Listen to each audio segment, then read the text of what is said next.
Hello everyone. उम्मीद करता हूँ आप सभी अच्छे होंगे और अपनी पढ़ाई में मस्त होंगे। इस वीडियो को शुरू करने से पहले मैं आपको वीडियो का थोड़ा ओवरव्यू दे देता हूँ। इस वीडियो में मैं 4 से 5 पॉइंट के बारे में आपसे डिस्कस करने वाला हूँ। पहला पॉइंट यह होगा कि रिवाइज़ की आंसर की कब तक आएगी और लास्ट ईयर और इस ईयर में क्या डिफरेंस है, यानी कितनी बार लास्ट ईयर रिवाइज आंसर की आई और इस बार आने की क्या क्या संभावनाएं हो सकती है, उस बारे में हम डिस्कस करेंगे। दूसरा पॉइंट, रिजल्ट कब तक आएगा। और तीसरा पॉइंट गाइज, कि कट ऑफ के ऊपर जो यूट्यूब पे आप कुछ भी सर्च करेंगे ना, तो यूट्यूब के ऊपर जो आप बवाल देख रहे हैं कट ऑफ का, कोई कुछ कट ऑफ बता रहा है, कोई कुछ कट ऑफ बता रहा है। यानी जब से वो 20,000 वाला नोटिस आया है ना, लोगों ने कुछ की कुछ कट ऑफ बताई है। और नेक्स्ट पॉइंट में हम देखने वाले हैं कि डीवीपीएसटी के लिए कोविड वैक्सीनेशन का, इसका बहुत बड़ा रोल सुनने में आ रहा हूँ मैं, कि कोई कह रहा है कि डीवीपीएसटी तब होगा तब कोविड वैक्सीनेशन की दोनों डोज लगी होंगी या नहीं होंगी, या क्या होगा, इसका कोई नोटिस नहीं है। इस बारे में हम डिस्कस करने वाले हैं। और लास्ट इम्पोर्टेंट पॉइंट, अब आगे क्या, इस पॉइंट के बारे में हम डिस्कस करने वाले हैं। आई थिंक वीडियो का इतना ओवरव्यू काफ़ी होगा, तो चलिए फिर शुरू करते हैं। पहले पॉइंट से हम डिस्कस करते हैं रिवाइज आंसर की। देखिए, उससे पहले मैं आपको यूपीएसआई 2016 की वैकेंसी के बारे में डिस्कस करना चाहता हूँ। यूपीएसआई 2016 की वैकेंसी में आप अगर देखेंगे तो रिवाइज आंसर की last time four times publish की गई थी और 2 से 3 बार ऑब्जेक्शन के लिए नोटिफिकेशन पब्लिश किया गया था। लेकिन अगर हम इस बार देखना चाहें तो इस बार शायद मुझे लगता है कि इस बार कंफर्म नहीं है कि रिवाइज आंसर की आएगी या फिर रिवाइज आंसर की नहीं आएगी। इस बार के बारे में हम कुछ श्योर नहीं है। और हाँ गाइज, ऑब्जेक्शन के बारे में थोड़ा डिस्कस कर लेते हैं।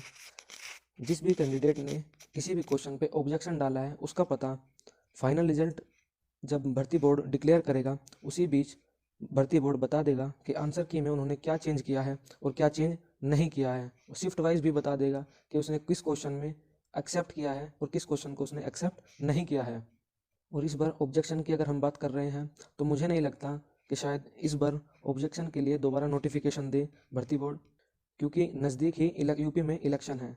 शायद अब आचार संहिता कुछ दिनों बाद लग जाएगी और उसके बाद की प्रक्रिया शायद ना ही हो पाए। मेरा समझाने का मतलब ये है कि आचार संहिता में भर्ती बोर्ड काम तो कर सकता है, लेकिन भर्ती बोर्ड चाहेगा इसको थोड़ा जल्दी से जल्दी निपटा सके। तो चलिए चलते हैं इस बार अपने नेक्स्ट पॉइंट की ओर। रिजल्ट रिजल्ट कब तक आएगा, ये क्वेश्चन हर कैंडिडेट का जिसने भी यूपीएसआई का एग्ज़ाम दिया है, और हर किसी की जबान पे सिर्फ यही सवाल है कि रिजल्ट कब तक आएगा, रिजल्ट भर्ती बोर्ड कब डिक्लेयर करेगा। जहाँ तक मुझे लगता है आचार संहिता लगने से पहले उम्मीद है कि रिजल्ट डिक्लेयर कर दें। और साथ ही साथ ये भी उम्मीद की जा रही है कि भर्ती board with in 7 days result declare कर देगा। और गाइज मेरे यकीन मानिए, रिजल्ट डिक्लेयर होने के 1 वीक के अंदर अंदर भर्ती बोर्ड डीवीपीएसटी के लिए बुला लेगा आपको, और आपको पास बिल्कुल भी समय नहीं होगा रनिंग करने के लिए, इसलिए आप रनिंग भी करते रहिए। तो चलिए बढ़ते हैं अपने नेक्स्ट पॉइंट की तरफ, कट ऑफ। ये भी सवाल हर किसी कैंडिडेट की ज़बान पर है कि कट ऑफ क्या होगा क्या नहीं होगा। और तब से तो यूट्यूब पे लाखों हज़ारों वीडियो होंगी, जब से वो 20,000 वाला कैंडिडेट का नोटिफिकेशन आया है कि सिर्फ 20,000 लोगों को ही बुलाया जाएगा, तब से तो यूट्यूब पे हज़ारों वीडियो होंगी। कट ऑफ ये होगा, पहले इतनी बताई थी, अब इतनी बताएंगी। मैं आपको थोड़ा कट ऑफ का आइडिया देने के लिए कुछ तथ्यों को रखना चाहता हूँ। यूपीएसआई 2016 वैकेंसी में सिर्फ यही माहौल बना था कि उसकी भी कट ऑफ जनरल की 105 से लेकर 110 के बीच जाएगी। यही हल्ला हुआ था गाइज। आप जानते हैं कि लास्ट ईयर 88 से जिसका भी 90 या 91 के करीब क्वेश्चन ठीक था कैटेगरी वाइज, उस कैंडिडेट का भी सिलेक्शन हुआ था। और जनरल कैटेगरी पे तो 100 क्वेश्चन ठीक होने पर कैंडिडेट का सिलेक्शन हुआ था। जबकि लास्ट ईयर आप देखें तो वैकेंसी 3300 प्लस वैकेंसी थी, जिसमें मेल कैंडिडेट की वैकेंसी 2700 थी। तो गाइज फिलहाल आप कट ऑफ के लिए बिल्कुल परेशान ना हो। आप सभी ने, जो अच्छे टीचर हैं या अच्छा प्लेटफॉर्म है, आप सभी ने उन लोगों को अपना डेटा दिया होगा कि किसकी ईजीएस्ट शिफ्ट और हार्ड शिफ्ट का उनके पास डाटा चला गया होगा। उन लोगों ने जैसे ही कट ऑफ बताया है तो उससे सिर्फ 2 या 3 क्वेश्चन प्लस माइनस हो सकता है, इससे ज़्यादा कट ऑफ का नहीं होगा। लास्ट टाइम के कंपैरेटिवली इस साल वैकेंसी भी बहुत ज़्यादा है। लास्ट टाइम 3300 वैकेंसी थी और इस बार 9500 प्लस वैकेंसी है। यानी इतने ज़्यादा वैकेंसी होने के बाद मुझे लगता है मुश्किल से 5 से 7 क्वेश्चन सिर्फ कट ऑफ बढ़ सकती है।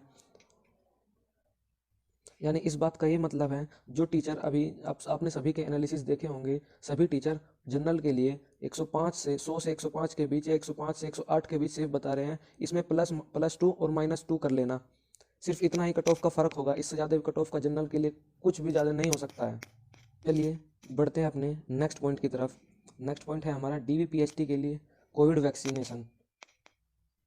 देखिए गाइज, अभी भर्ती बोर्ड ने अपनी ऑफिशियल साइट पे कोई भी ऐसी अपडेट नहीं दी है कि वो कोविड वैक्सीनेशन की डोज के लिए बोल रहा है। जबकि मेरा मानना ये है कि गाइज ये आपको लगवा लेना ही ठीक है। ये अगर आप लगवा लेते हैं, इससे आपकी हेल्थ भी थोड़ा अच्छी रहेगी। और अगर भर्ती बोर्ड कोविड वैक्सीनेशन की सेकेंड डोज का कार्ड मांगता है तो उसमें भी आप दिखा दीजिएगा, इसमें कोई इश्यू वाली बात नहीं है। तो चलिए बढ़ते हैं नेक्स्ट पॉइंट की ओर। अब आगे क्या, यानी ये सबसे इम्पोर्टेंट पॉइंट है जो मैं इस वीडियो में डिस्कस करने वाला हूँ कि अब आगे क्या। देखिए गाइज, अगर आपको लगता है कि आपका एग्ज़ाम अच्छा हो चुका है और आप फिलहाल रनिंग भी कर रहे हैं, तो अब इससे आगे क्या। देखिए गाइज, अब इस टाइम पे जो आपका ये जो गोल्डन टाइम चल रहा है, इसमें बहुत लोगों ने पढ़ाई छोड़ दी है। पढ़ाई को अभी छोड़ना नहीं है। अभी कुछ कुछ कैंडिडेट ने UP SSC पैट का भी एग्ज़ाम दिया हुआ है। उसमें जिसने अच्छा स्कोर किया हुआ है, उसके लिए लेखपाल की भर्ती आएगी, वो उसकी तैयारी कर सकता है। दूसरा, जिसका एग्ज़ाम UPSI का अच्छा नहीं हुआ है, वो UP कांस्टेबल की तैयारी कर सकता है। या फिर कोई भी आप SSC CPO CGL या SSC MTS SSC GD की भी तैयारी कर सकते हैं साथ ही साथ में। लेकिन गाइज, आपको पढ़ाई छोड़नी नहीं है। अगर आपका एक बार पढ़ाई में टाइम के बीच में जो डिले हो गया है ना, फिर आप डिले करते चले जाएंगे और आपके साथ वाला सिलेक्शन लेके चला जाएगा। और लास्ट में बस मैं यही कहना चाहूँगा कि एटलीस्ट दिन में 1 घंटा आप ग्राउंड में ज़रूर दीजिए, अपना रनिंग कीजिए, एक्सरसाइज कीजिए और अपनी पढ़ाई को कंटिन्यू करते रहिए। ये काम आपको फाइनल सिलेक्शन तक करना है।